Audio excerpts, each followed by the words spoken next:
Yeah. So Donovan Mitchell, Houston Rockets, blase. We finna get into that.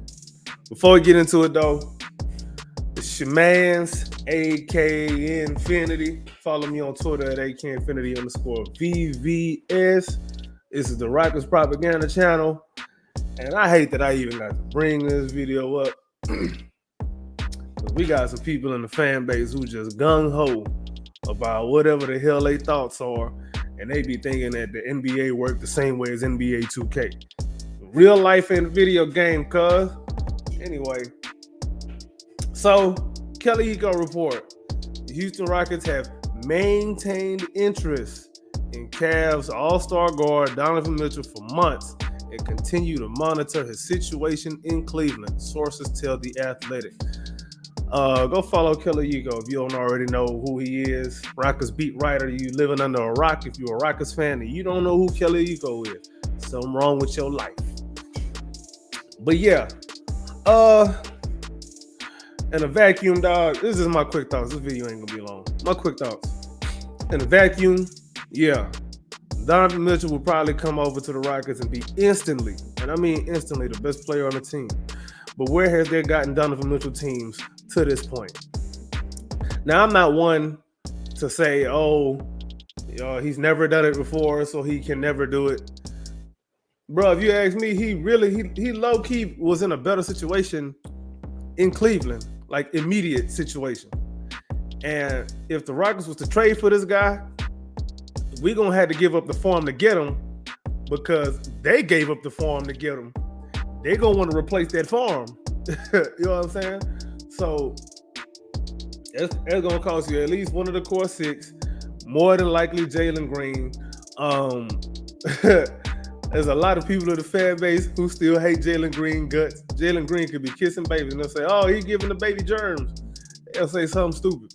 But I don't know what they get you, man. Like, we're going to give up the farm to come and get Donovan Mitchell when Donovan Mitchell was just on the team with a couple former All-Stars and Darius Garland and what's his name? Jared Allen and a decoy candidate in Evan Mobley, a guy that a lot of Rockets fans swore up and down that they should have took over Jalen Green, or that we should have took over Jalen Green.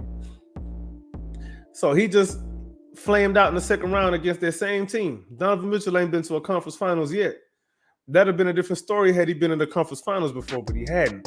That's one. Two, what is this about? He already having some conversations with his agent about trying to get him up out of there because he don't want to play for that team, or he getting frustrated with his team or whatever. To me, that show you a bad leader, bro. You're going to come over here and be that same bad leader, and we're going to flame out in the second round tops again with you in the Western Conference, which is tougher than the Eastern Conference. That's point two. Point three. I don't think y'all be paying attention, man. In Utah, who was his center? Rudy Gobert, who is now the four-time Defensive Player of the Year. In Cleveland, they played with Twin Towers and with Jared Allen and Evan Mobley. Evan Mobley being a Defensive Player of the Year candidate and an all-defensive type player. Same with Jared Allen. Not as good, but a top-level defensive center. People swear that they care about defense when it comes to Jalen Green, but here comes Donovan Mitchell. You want 6'1" Donovan Mitchell, who don't guard nobody, to come to the Rockets to be flanked by who on the back line? Oh, Steven Adams. Alperen Sengun, as much as he's improved, he's not going to be somebody who's going to be covering for Donovan Mitchell left, right, and center. That's real hard. And excuse me if I sound like kind of stuffy nose. I don't know what that is. But yeah. And then point five, I know I've stated this before, but I said 0.5. Point four. Point four, bro, we really would have to give up a lot to get him. We'd have to give up too much to get him in the first place. So you want us to have? He just came from a similar situation with Darius Garland with another little below 6 foot point guard. And you want him to come over here and do the same thing with Fred VanVleet. Okay. So how is that gonna work? How do y'all expect this to work? For you people who want Donovan Mitchell so bad, because they're not trading Fred VanVleet to get Donovan Mitchell. They ain't gonna make no sense. It's Jalen Green.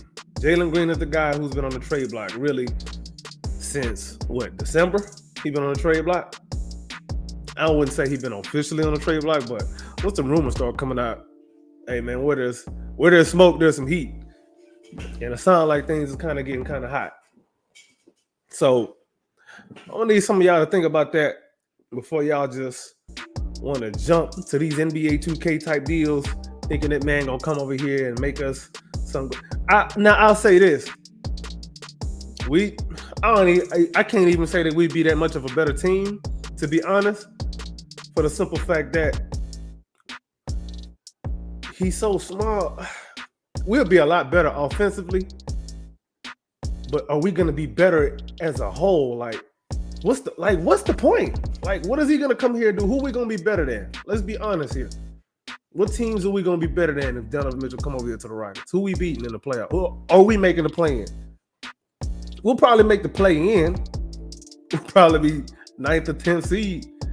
But Donovan Mitchell ain't finna really move. He ain't finna move the seed in like that for the Rockets, man. He not. Especially not for the amount that we're gonna have to give up to get him. Like, he's not gonna move it enough. Like, if we're gonna move heaven and earth and everything in between to get this guy, bruh, first of all, you're gonna need to sign that extension before you're gonna need to sign that extension on the plane. First of all. Second of all, I mean, he ain't gonna grow no more than what he already is, 6'1", 2 guard. We lose a lot of versatility if we was to get him. You know what I'm saying? Like, what kind of lineups are we supposed to throw out there like that, bro? Sure, we got some good big defensive wings, but and how many of these guys, like, when you got a small backcourt like that, you need a big, giant, rim protecting type presence in the middle, bro. We ain't got that. Oh, Steven Adams gonna play all 82 games coming off this injuries for 2 years. He gonna play all 82 games, right? And he gonna play 35 minutes, right? No. Stop that, bro. Some of y'all need to get off that 87 gas. It ain't good for you, bro. You need to be at least on 91. And if you're not gonna be on 91, then upgrade that 93 too. That's the best version of that gas, man. I need to check the gas that y'all messing with, man. The best 93. If you big like that, you get on that diesel, or you on that rocket fuel. If you got it like that, you know what I'm saying? But anyway, man, that's all I got. It's a quick one. I'm out, mother.